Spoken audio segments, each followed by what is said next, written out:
Yes, så er vi tilbage. Kameraet gik lige tør for strøm eller et eller andet slukket. Det ved det ikke.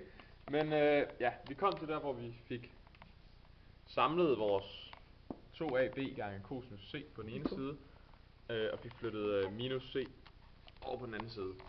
For at vi for eksempel kunne isolere cosinus til c fuldstændig, så kan vi sådan set bare dividere med 2ab på begge sider. Så det hedder, hele udtrykket her bliver i 2ab. Ja, sådan der. Og så er det så lige med cosinus c. Nu har vi fundet et udtryk for cosinus til c.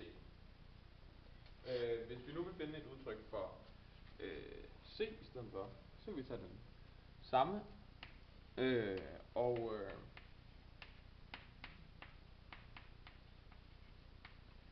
og simpelthen bare decideret flytte vores udtryk, vi har her, om på den anden side, samtidig med at vi flytter den her over på den anden side, c herover, så det sådan set bare bliver a i anden, b i anden, minus 2ab.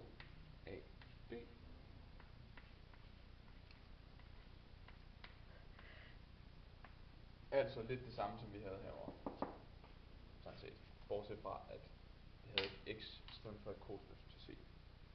Det er vi glade her. Yes. Det var det. Voilà. Så skal du trykke.